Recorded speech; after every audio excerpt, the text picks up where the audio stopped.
आज फिर से हरिया ने अपनी बीवी को पीटा और वजह सिर्फ इतनी सी थी कि उसकी बीवी ने ये कहा कि आप रोज़ दारू पीकर आओगे तो मेरे इस छोटे से बच्चे पर क्या प्रभाव पड़ेगा। हरिया की बीवी जैसी अनेक स्त्रियों की यही दुर्दशा है और उनकी यही कहानी है और वजह सिर्फ उसका एक है और वह है नशा, किसी प्रकार का नशा। जहां मैं आज की वीडियो में आपसे दिल्ली में हो रहे शराब के विरुद्ध प्रदर्शन में आपकी राय मांगूंगा और कहां तक ये विरोध प्रदर्शन ठीक हैं और साथ साथ ये विरोध प्रदर्शन क्यों हो रहे हैं इस पर भी चर्चा की जाएगी। तो चलिए शुरू करते हैं। जहां मैं आपके सामने सबसे पहले एक केस स्टडी के साथ आता हूं, जहां पर एक छोटा सा उदाहरण आपके सामने समाज का रखता हूं कि समाज का वो मध्यवर्गीय, समाज का वो निम्न वर्गीय व्यक्ति रोज शराब पी रहा है। जब उससे उसके बच्चे की फीस के बारे में कहा जाता है ट्यूशन की, तो उसके पास वो 500 रुपये नहीं होते।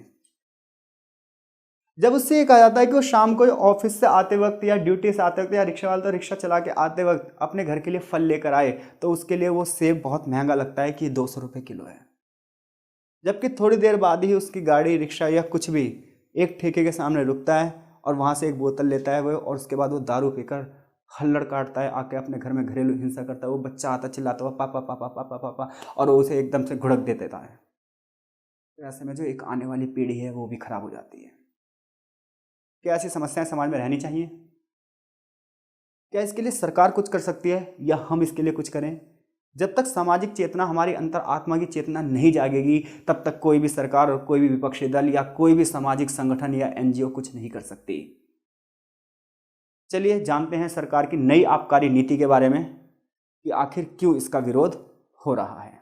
दिल्ली सरकार की नई आबकारी नीति के विरोध में विपक्षी दल भाजपा दिल्ली में कई जगह चक्का जाम कर रही है, साथ ही साथ बड़े पैमाने पर विरोध प्रदर्शन हो रहे हैं। ऐसे में इस विरोध प्रदर्शन का कई जगह असर भी दिख रहा है।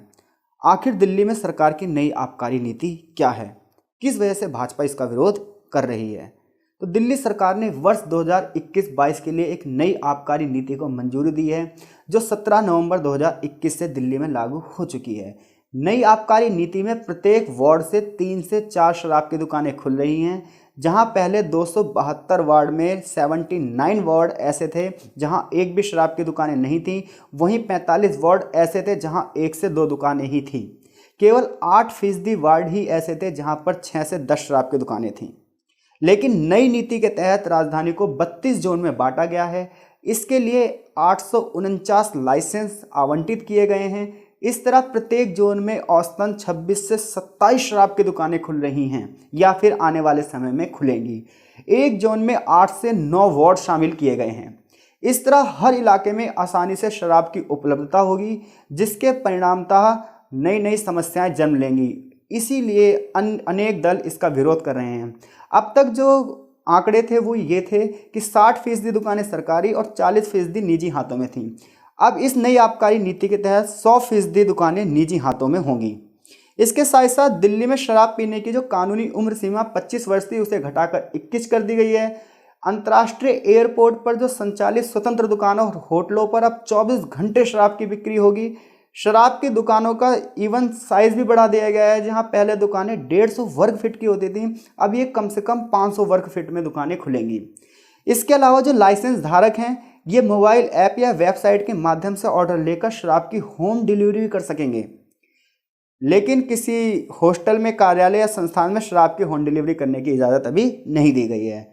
अब दुकान का कोई काउंटर भी सड़क की तरफ नहीं है, जबकि पहले ये काउंटर सड़क की तरफ होते थे।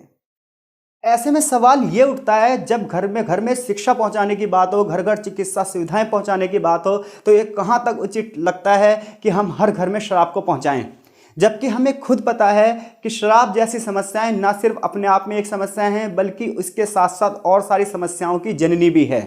इसके पक्ष में यह तर्क दिया जाता है कि शराब से बड़े पैमाने पर राजस्व की प्राप्ति होती है, यानी कि टैक्स की प्राप्ति होती है। लेकिन सवाल ये उठता है कि ऐसे राजस्व का हम क्या करेंगे जो हमारे समाज की नींव को खोखला करते हैं। आपका बहुत बहुत धन्यवाद। कमेंट बॉक्स में लगातार अपनी राय देते रहिए। Thank you.